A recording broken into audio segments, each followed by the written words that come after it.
when the check clears, they change the number down in your bank account. It's their bank, it's their books. They change the number lower. And how does government spend?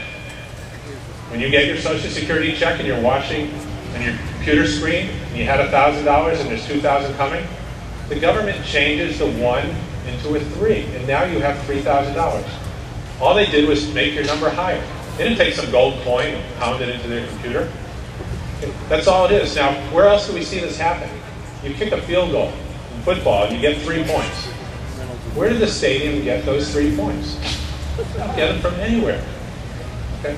Should we be careful that we don't have a high-scoring game and they might run out of points? Or that if we allow game scores to go too high, our children won't be able to play football and get their points? Of course not. This is complete nonsense.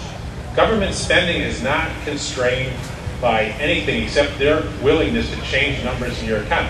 Now, that can be a very dangerous thing. They can overspend and cause a lot of inflation. Many countries have done that. But they are not going to bounce any checks. All Social Security payments can be met promptly and on time. There is no solvency issue. The government can't go bankrupt. They can pay all the Medicare checks. That's not a problem. The problem is, will that money be worth anything? Will they cause inflation? Well, nobody applies any analysis to that question. They can't get by the idea the government's going broke.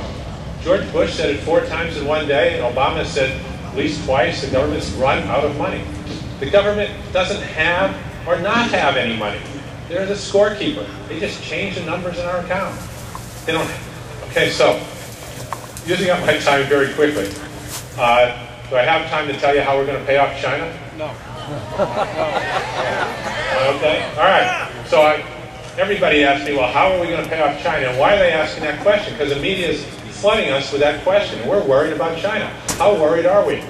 We're kowtowing to them. We're sending Hillary Clinton and Tim Geithner over to China to,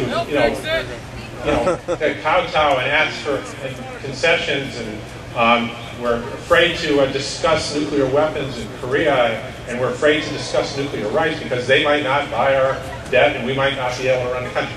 We don't need China for anything with the money. It has nothing to do with anything. It's a complete fallacy, but they believe it, and it's killing us. Now let me explain. First, you have to understand how China gets U.S. dollars. They sell us a bunch of T-shirts, right?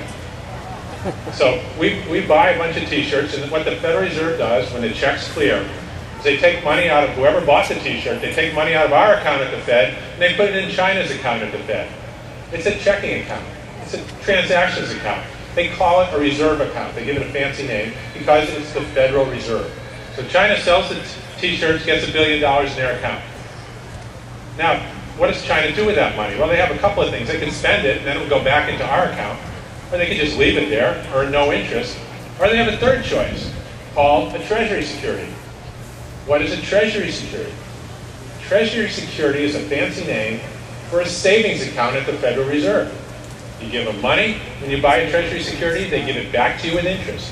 That's what happens in a savings account. You give the bank money, they give it back to you with interest. That's all it is. So China says, okay, I want to buy some of your treasury securities. So, okay, thank you very much. They're paying 0.25% interest for 90 days. And what we do is we take the money out of your checking account at the Federal Reserve and put the money in your savings account at the Federal Reserve that earns 0.25% interest. China says, thank you very much. And what happens? Now we owe China all that money. Well, what do we owe? What we owe them is when that savings account comes due, we've promised, with a full faith and credit for the United States, to take it out of their savings account and put it back in their checking account. That's all. All right? I've been in this for 40 years. I started at Bankers Trust. It used to be, what if the Bank of England doesn't buy our securities? And what if the Japanese? And what if the Saudis? And what if the Chinese? There is no such issue. I used to explain it to my bosses so they were blue in the face. They sort of got it. They sorted it in. Okay, but I know how this works. I've talked to people at the Fed, from the top down, the head of monetary affairs. They understand there's no problem. I say, well, why don't you tell people? We've got everybody walking around in fear. They go, well, that's not what we do here at the Federal Reserve. We've got a massive education problem. I'm going to... Is there any gold in Fort Knox, or is it just lead? There's gold in Fort Knox, okay? Right, but the currency is not convertible into gold. It has nothing to do with the money. It's just something the government owns, like they own the national forest. All right? Okay, so, any other questions? Okay, so I'm going to get back to you. My first proposal is a full payroll tax holiday, where the Treasury makes the payments for us to immediately end this recession, get everybody back to work, restore lost output and employment.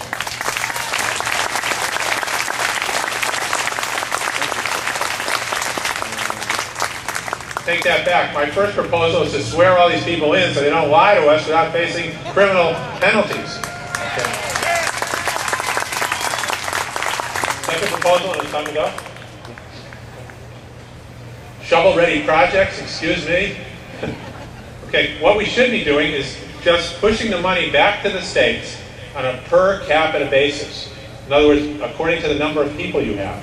We should start off with instead of 150 billion for shovel-ready projects, we have 300 million people. If we give each state government the equivalent of $500 per person, that's the same $150 billion. And now, instead of fooling around with these silly projects for the most part, and I've heard some horror stories just right around here about breaking roads so they can fix them, we can keep the highway patrol and the public health service employed and stop laying those people off.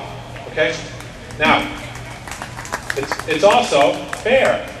We're not rewarding bad behavior because all the states are getting exactly the same amount on a per capita basis. Well, California's been bad, so they need it just to handle their debt. Maybe another state's been good and they can build a new stadium or give everybody the money back, whatever they want. But there's no reason for the federal government to be trying to micromanage each project through this whole country, except for reasons I don't want to get into, and I'll just give them the benefit of the doubt and not mention it. Thank you very much. Go to Mosler212.com for more, and feel free to speak with me afterwards if you have any further questions. Thank you very much.